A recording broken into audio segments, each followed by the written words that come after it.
It's a very great pleasure to have been invited to speak this evening on the subject of the challenges of climate change. And at the outset, I think it's worth saying where I'm coming from. As people said, I'm the Director of Climate Policy at the Grantham Institute at the Imperial College. The Grantham Institute was created by a donation from the Grantham Foundation for the Protection of the Environment, which is a charity in the US set up by Jeremy Grantham and his wife Hannah Grantham. Jeremy was a Yorkshireman who went off to the US and did his MBA at Harvard Business School and made more money than I could dream of. But decided to use some of it for a very good purpose, and he puts it into things like prizes for the best environmental journalism.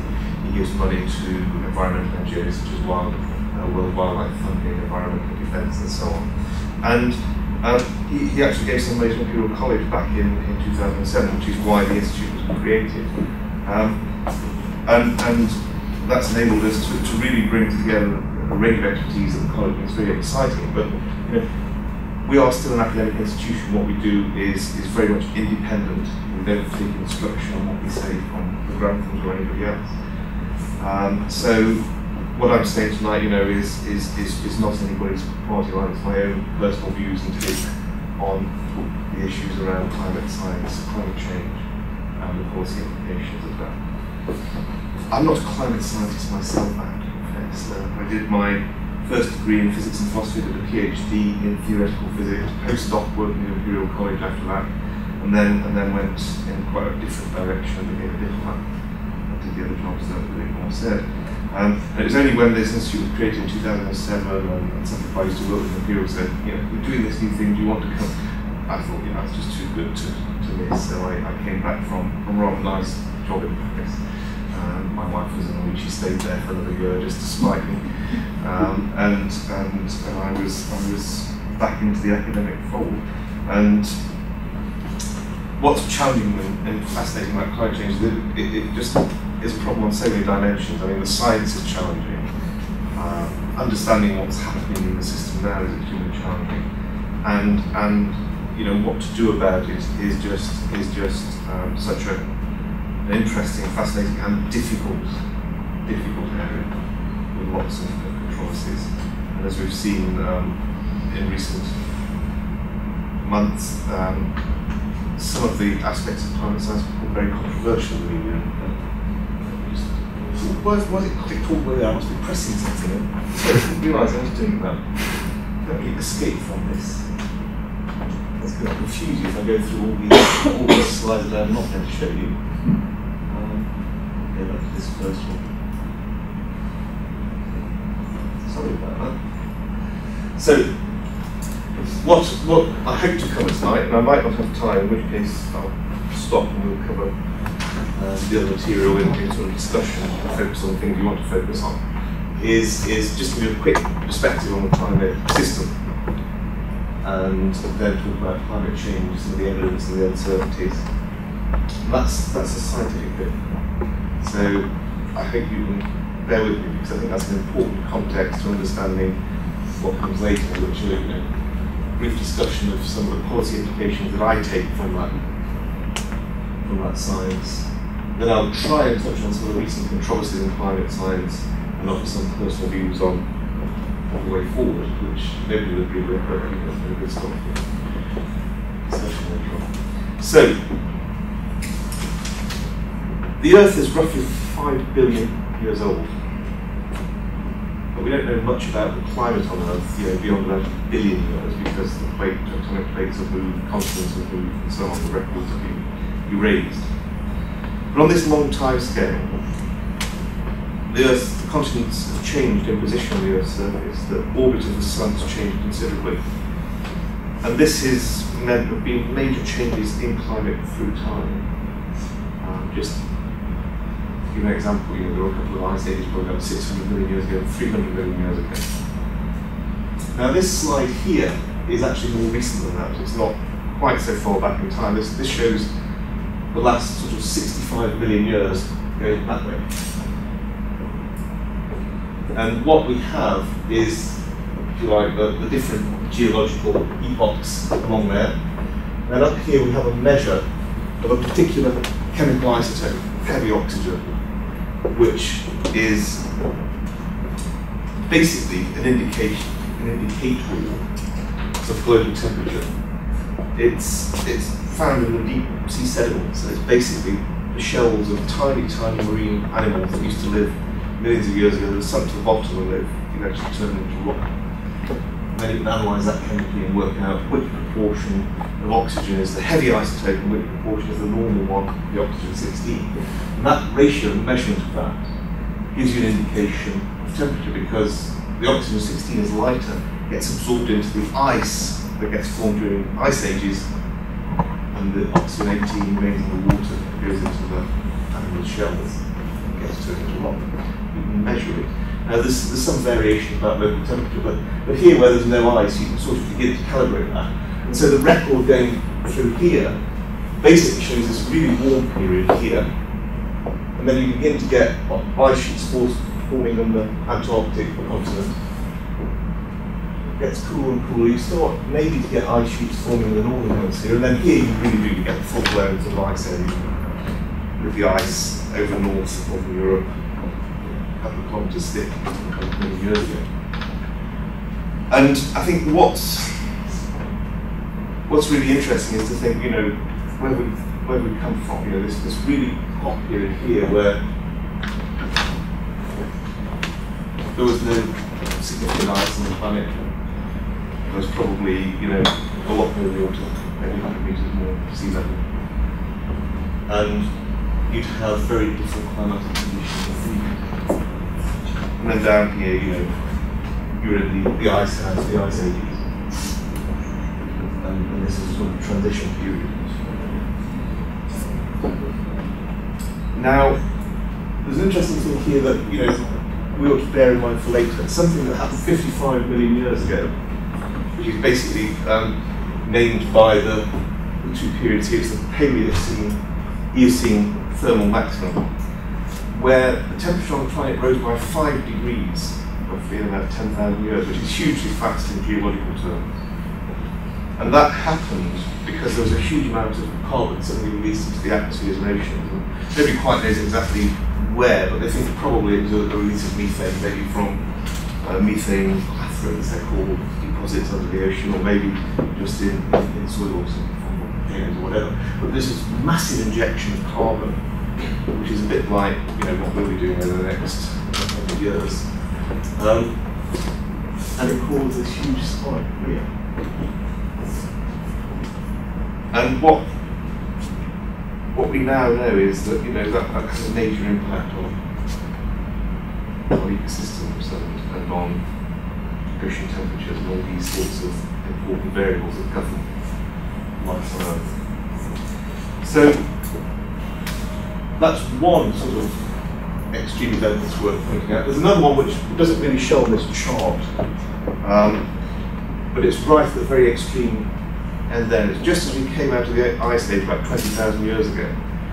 Everything began to warm until about 13,000 years, and then suddenly there was a rapid cooling again. And people think that, you know, what happened was the North Atlantic drift that keeps us warm now, that thermohaline circulation in the North Atlantic got turned off by sudden inflow of cold, fresh water into the Atlantic from the ice sheets of North America as they melted. It immediately turned us back right into an ice age again. And then slowly it came out of the ice age and got warmer. And we got to the sort of stable climate we're now enjoying. So that's a very brief tour of 65 million years. But you know, you can see we've gone from very hot conditions to an ice age and come out of that. And in between there are these extreme changes that have happened quite often in very short timescales. And the one in more recent times where we went almost back into the ice age, you know, it's happening over decades, not tens of thousands of years, but tens of years. And it's on those sorts of timescales we can get shifts in this climate system, and that's just something to bear in mind when we think about the evidence of climate change and what it means for policy. So, moving on to more recent times, you know, we've had historical temperature data, if you like, perhaps for 150, 200 years. That's all. You know, we didn't have people measuring temperatures, we didn't have accurate thermometers until this sort of period. But we do have, if you like, a a sort of measure of global temperature that goes back over roughly this period, since the sort of late 19th century. And this chart is that it's drawn from NASA analysis of this global temperature series, and it's averaging, you know, sea temperatures and air temperatures over the land into a series. And you can see this sort of warming over this last 120 odd years, and that rise in temperature is about 0.8 degrees Celsius from here up to here. So that's direct instrumental evidence that at the moment the Earth is warm, and there's nothing, I don't think, dodgy about that.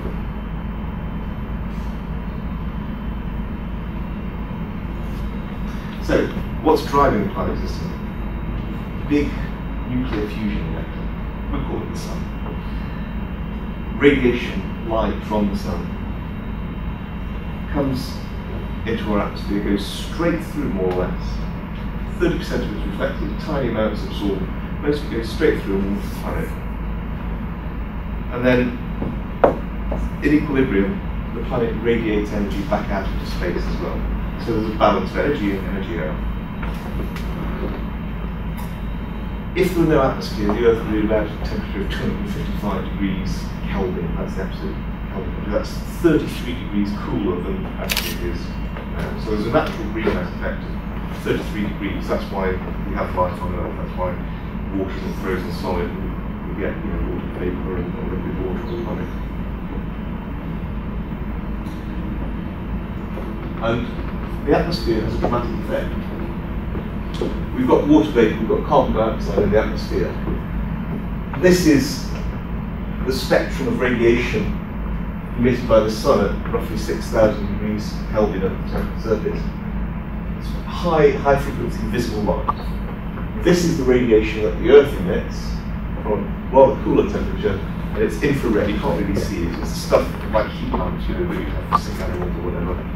It's that sort of radiation, wavelength of radiation. Water vapor doesn't really absorb much of this. Carbon dioxide doesn't really absorb any of this. Whereas this gets completely blocked as it's trying to leave the atmosphere. So this natural greenhouse traps the radiation there. And the impact of that is that instead of being at this temperature here, you get a warmer surface temperature, and you get very much cooler high atmosphere, the stratosphere. And the point at which effectively the Earth sees the radiation out into space is higher than the atmosphere. It's not the surface temperature, and that's what maintains the balance. That's the natural greenhouse effect. Now, the heat that falls on the planet drives the atmosphere of the ocean. They move. North Atlantic drift transfers the heat from the equator up to the north, and atmospheric circulation is the same. So those motions tend to equalise the temperature differences across the globe.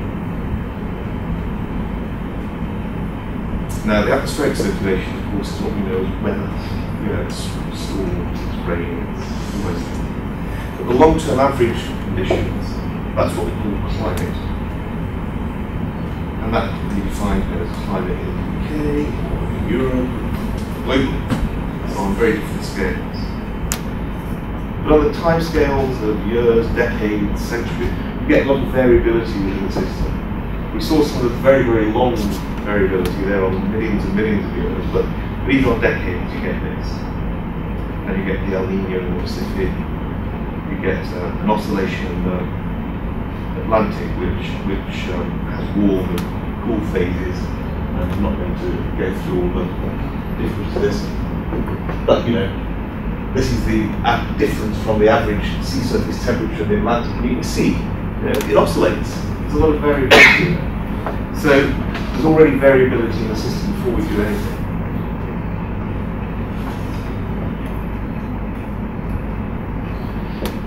Now, think about the other components of the system. You know, the sun provides energy for plants to photosynthesize, to create food for themselves and for us, what we depend on for our life.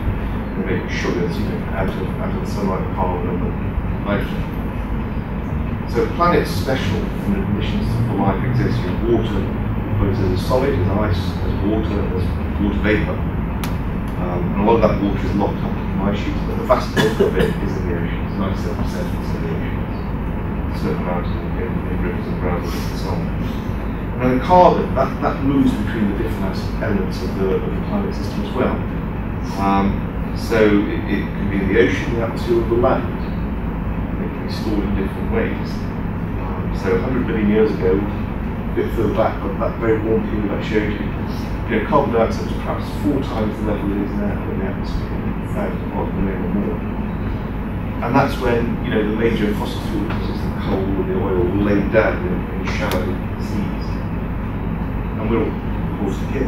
Sorry, I'm very interested in the data. Like, how did you acquire all those data from historical data about? Yeah. So, can I talk about that at the end? Because I haven't done all this data. This is data that scientists have collected and published. So you get some that's like an acid that we told you about that's done by very careful chemical analysis of samples that are from deep in the earth. Some are from direct measurements by thermometers or by satellite. So there's a lot of different ways in which measurements are done, and I'll talk more about that if you like a bit later on. Is that okay for now? Yeah. Now, the way that carbon moves around the system is interesting because it correlates with the ice ages and changes there. So this is another chart, and the data from this is got from ice cores. Okay, so people have drilled into the Antarctica for Greenland ice cores and have got very thin layers of ice. They've analysed the chemical properties of the air that's trapped in little bubbles in that ice. They've analysed it to find concentrations of gases, nitrous oxide, carbon dioxide, methane, and again, a proxy for the temperature, which in this case is a deuterium, which is a hydrogen isotope. And the warm periods here are the periods between ice ages. So we've got some warm periods about 400,000 years ago, 350,000, 250,000, 125,000, and now. And you see that these gases have oscillated, and the peaks of these greenhouse gases, which is what they are, correspond roughly to the warm periods. I'm not saying they cause the warm periods, but the warmth is associated with the greenhouse gases there. But here, we come up to something very different. This is industrial revolution, this is humans influencing the climate. Concentrations of these gases just shoot up. Very, very dramatically. And that's really where we come to climate change. Because these emissions that we're putting into the system now have changed that balance that I talked about between the energy coming in and again. So if you look at sort of more recent times, this is 10,000 years ago. Carbon dioxide levels in the atmosphere slowly rising. Take off, industrial revolution. More recently, 1960, oscillations but rising. And you can see where it's largely coming from. It's coming from fossil fuel emissions of cement manufacture, that sort of stuff. So we're doing something which is quite unprecedented.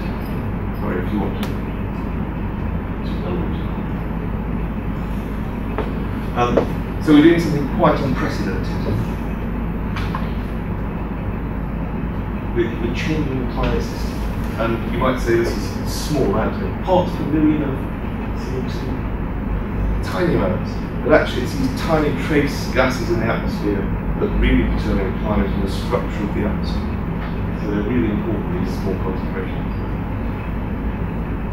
And there are other gases as well, it's not just carbon dioxide. Click on that, sorry. How do I go? So this basically tells you how big the effect of these different factors are on climate change. CO2 is the biggest and the least uncertainty. These other greenhouse gases here are in effect. Together they're all supposedly managed by the Kyoto Protocol, which governs climate. Ozone, that's another gas we've heard about. That has a positive impact on climate change, i.e. a warming effect.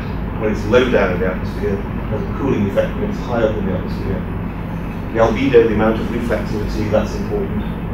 But here the aerosols and the clouds, they're hugely important. They have a cooling effect, but the uncertainty on those measurements is very large. There's actually one of the largest uncertainties in terms of our understanding of the climate. And that's where a lot of the questioning and criticisms from a legitimate scientific point of view come from. Do we understand these things well enough to predict? And really understanding, a complex system like the climate is tough. It's got physical, chemical, biological, and human factors all interacting in a very complex, non-linear way. So it's a tough challenge. Maybe we should pretend it's easy to understand and predict behaviour. Even if we had a perfect model, it wouldn't be easy to predict because we wouldn't know all the temperatures and pressures and air, water vapour in the air, measurements across the Earth sufficiently well to give us accurate predictions as we run these models forward. They would just diverge. There's something called sensitive dependence in complex systems, such that unless you get those initial conditions absolutely right, your forecasts will diverge. And this is the problem that meteorologists have on a short time scale and telling you the weather. It's a different sort of problem with climate because you're not really so dependent on the statistical fluctuations of particular weather systems. But even so, you need to have the right initial data or the models will be doing the wrong thing. And there are things we don't understand. There are processes we don't understand.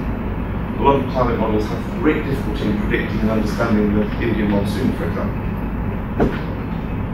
So that's a pretty big feature, an important feature for hundreds and millions of billions of people on the planet. And the climate models, they're okay, but it's some models don't have it. So they're not perfect, but they're pretty good.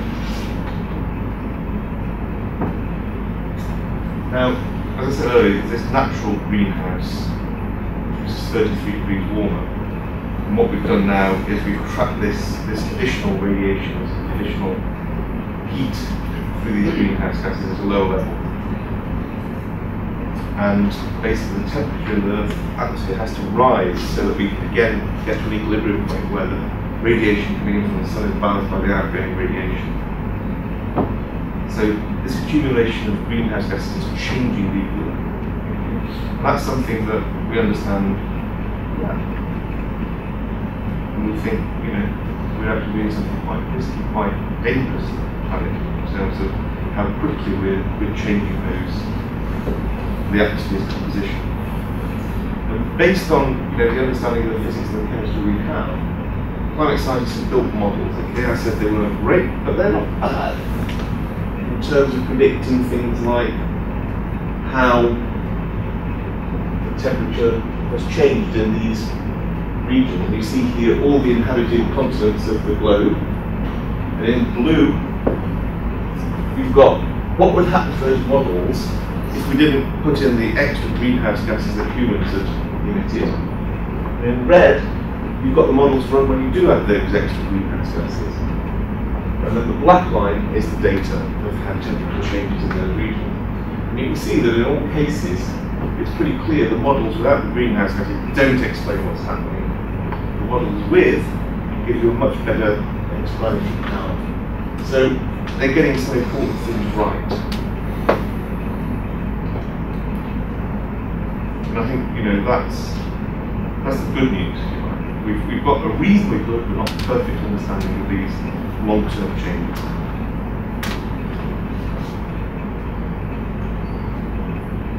And that seems to me to be good evidence that what the IPCC said in 2007 about, one, warming of the planet is unequivocal, it's happening. We can see that in melting snow and ice, changing seasons, changes in temperature and so on. And also, that this change is very likely due to our greenhouse gas emissions.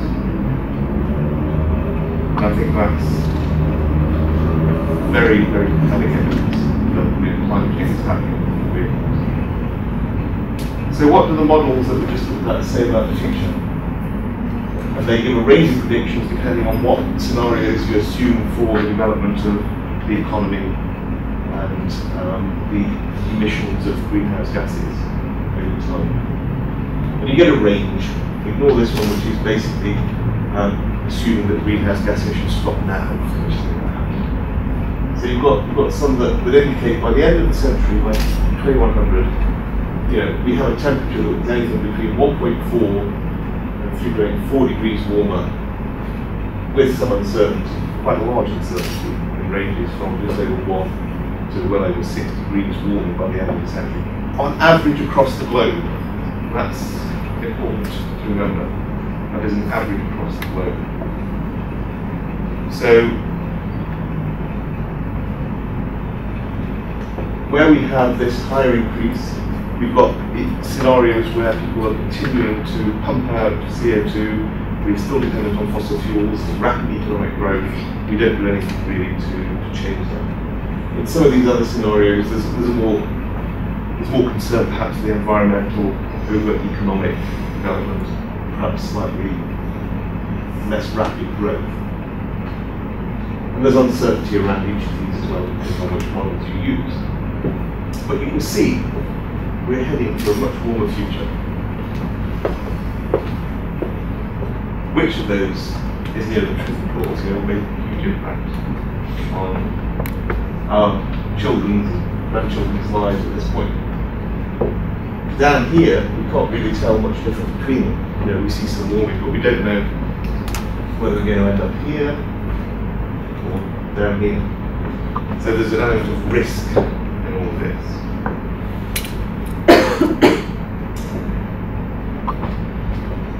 Now, I said that global temperature is just an index, so you think what it might be in different parts of the globe. This gives you temperature changes across the globe in the 2020s, at the end of the century, for 3 different scenarios. One which is more of a sort of low emission scenario, one which is a very high scenario, and this is a sort of business as usual if we carry on as we are now. And you can see the average temperature, say at the end of the century, which might be here 2 to 3 degrees. Yeah, you get that in the equator, but what you get in the northern latitudes is 6, 7 degrees of warming. So that global average temperature is not what particular people will experience in a given location. And beyond the temperature, you've also got to worry about precipitation, which is critical of course to life. And what we're going to see is a huge drying around the Mediterranean, which, given research connection, I think is important enough to mention. That's a pretty robust feature of most models, that the whole Mediterranean region is going to get extremely dry in all scales. So what do we conclude from all this? Move away from the science and get into more interesting sort of debates. First, that we're conducting a very dangerous experiment with the Earth's climate by what we're doing. Okay, we've only got a limited understanding of the key processes, but it's good enough. We know we're doing something pretty dangerous.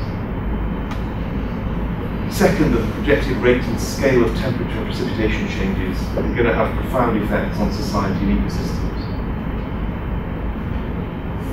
So adaptation to climate change is going to be hugely important for a lot of people. Third, we need to take seriously the possibility that the IPCC projections actually underestimate the scale and pace of change. We saw, back 55 million years ago, how quickly things could change. So, if we trigger a huge release of carbon, say from peat or from melted permafrost, which then acts as positive feedback, it amplifies the warming that's already taking place, then some of those IPCC scenarios will be very conservative, and we could end up with a lot more warming. The trouble is we don't know where those thresholds are. But if we go past one, and we get this sort of amplification, then things could get very hot indeed. And that's going to cause huge disruption. Fourth, if we're going to limit the risks from climate change, we need to actually act pretty urgently. Reduction in the first place in the emissions. So the UK Climate Change Committee which Brian Hoskins, who's the scientific global director of the Grantham Institute, he sits on the UK Climate Change Committee, and the key decision they took there in setting the UK greenhouse gas budget, the carbon budgets for the next 15 years, was we should try and avoid those really, really high temperature increases. By high temperature increases, he means anything above 4 degrees is just catastrophic. And we're already heading towards that sort of territory. So the recommendation to the UK government was saying we should make reductions by 2050 that if they were done in the same way on a global level, would limit the chances of going to these really high temperatures and triggering quite dangerous scenarios. But of course, getting action in the UK at the global level is extremely challenging and it depends on political will. And that brings us on to the recent controversies on climate change, because they were very damaging at the time they did, just before and around the Copenhagen climate summit in December. So, if you like, the winter was perhaps the perfect storm for climate science, climate change policy. The BBC survey in February basically showed that 10 percentage point increase in those who thought that climate change, global warming wasn't happening. And then on this one, you see climate change is happening, but it's not yet proved to be largely man-made. So an increase in the number of people who didn't think climate change was happening, and an increase in the number of people who thought maybe it was just natural variability. And that was really an impact of a number of things. The first was climate change, the UEA emails that appeared on the web, supposed conspiracy by these climate researchers at East Anglia, who were out to suppress the views of other people in the community and dupe people into channeling lots of money their way. So climate research. Well, if you've seen one or two of them on Newsnight, it's hard to believe they're at the centre of a global conspiracy or anything. So, there we go. Then we saw a huge circus around the Copenhagen Climate Conference, which collapsed in disarray. And the EU in particular was embarrassed because it was left out of the crucial meeting at the end of the event. Obama and the Chinese and India and Brazilians presented this Copenhagen Accord, which, poor old Europeans said, embarrassing. But it was a shambles. They didn't get anywhere in making any meaningful progress on climate policy. And then all of this was happening at the same time that there was a lot of media coverage given to one particular error within a part of the IPCC Working Group 2 report, which was that the Himalayan glaciers could disappear by 2035, which the IPCC had uncritically taken reference in some document which itself had misquoted a source which said actually it was 2350, oops, maybe 300 years difference. So that was a mistake, a very damaging mistake, and one that shouldn't have happened, but it actually wasn't central to the conclusions of the IPCC in any way, shape or form. And in fact it was just a case study in chapter 10 of this second report, which wasn't even on the climate science. But of course the media and people with particular interests spun that into a story that they couldn't believe anything in the IPCC. And then of course there was this very bitter winter over Europe and the US, where we had really unseasonal weather. And on that, it's worth looking at this chart, which is, it's like you're looking down on the North Pole. And this is data from sort of the American Climate and Atmosphere Research Centres. And it's for the winter, it's an average over December to February. They've got the months the wrong way around. And what you're seeing is not the real temperature, you see the difference from the average temperature at this time of the year over 30 years last century. So the recent climate, they're saying what's the difference from the recent climate during this period? And you can see this enormously cold band that sweeps across this part of the world. Poland, Europe here, US, absolutely freezing, 6, 8 more degrees of anomaly colder than the average climate on the West. But what was happening elsewhere? It was really, really warm. Much warmer than average. So Greenland and northern Canada here were experiencing the opposite. An anomaly, a warm anomaly that was equally as big.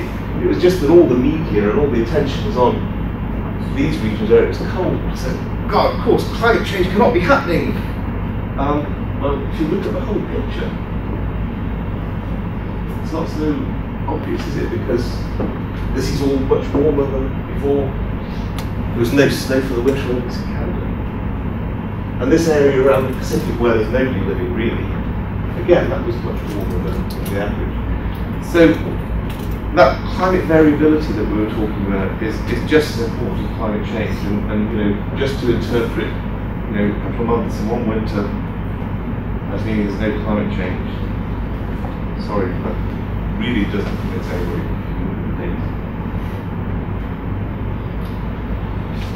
Oops, let's go back.